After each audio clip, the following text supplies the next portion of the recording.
श्रीमद्भागवत महापुराण प्रथम स्कंद अध्याय क्रमांक 8। गर्भ में परीक्षित की रक्षा, कुंती के द्वारा भगवान की स्तुति और युधिष्ठिर का शोक। श्लोक क्रमांक 32 के पश्चात।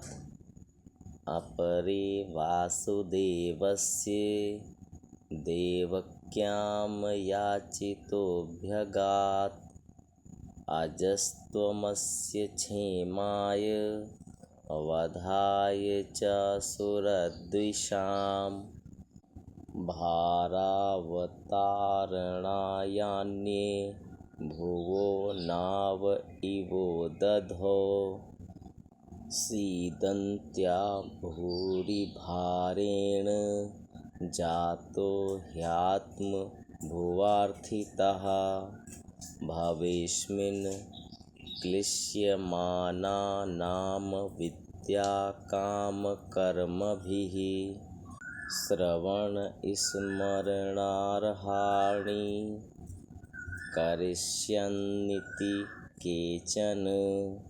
शृण्वन्ति गायन्ति गृह्णन्त्यभीक्ष्णशः स्मरन्ति नन्दन्ति तवेहितं जनाः त एव पश्यन्त्यचिरेण तावकं भवप्रवाहो परमं पदाम्बुजम् अप्यद्यनस्त्वं स्वकृते हितप्रभो जिहाससि स्वित्सुहृदोऽनुजीविनः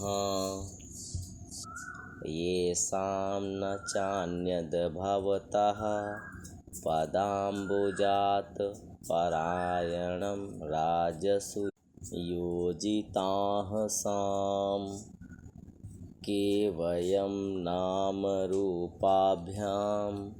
यदुभिः सह पाण्डवाः भवतो दर्शनं यर्हि कृषिकाणामिवेशितुः नेयं शोभिष्यते तत्र यथेदानीं गदाधर त्वत्पदैरङ्किता भाति स्वलक्षणविलक्षितैः इमे जनपदाः स्वरद्धाः सुपक्वौषधिविरुधः वनाद्रिनद्दुदन्वन्तो ह्येधन्ते तव वीक्षितैः अथ विश्वेश विश्वात्मन् विश्वमूर्ते स्वकेषु मे स्नेहपाशमिमं छिन्धि दृढं पाण्डुषु वृष्णिषु।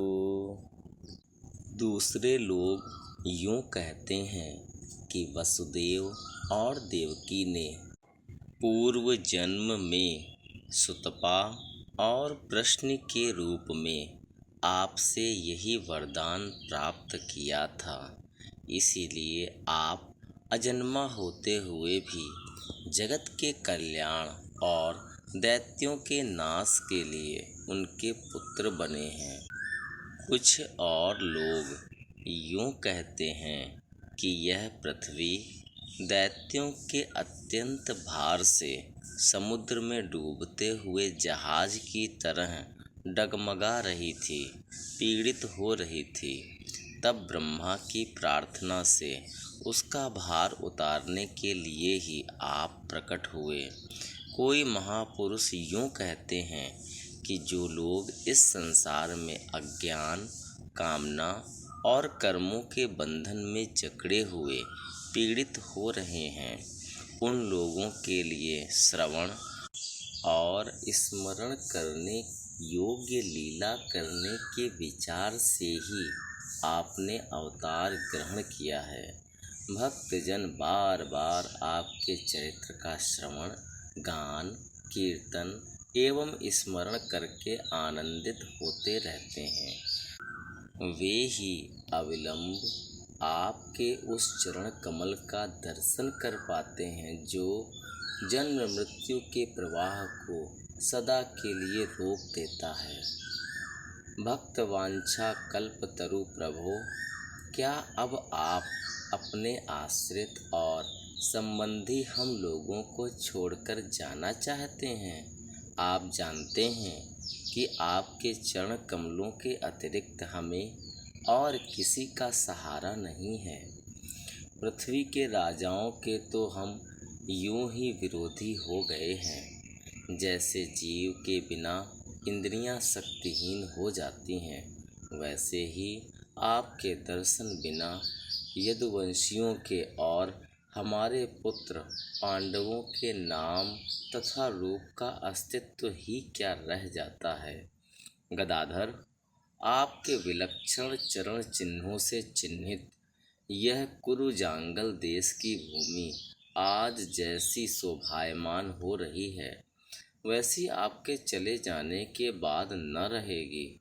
आपकी दृष्टि के प्रभाव से ही यह देश पकी हुई फसल तथा लता वृक्षों से समृद्ध हो रहा है।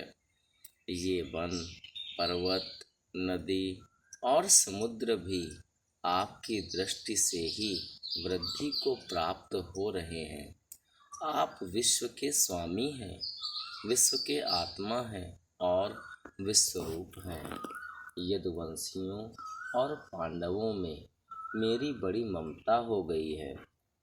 आप कृपा करके स्वजनों के साथ जोड़े हुए इस स्नेह की दृढ़ फांसी को काट दीजिए।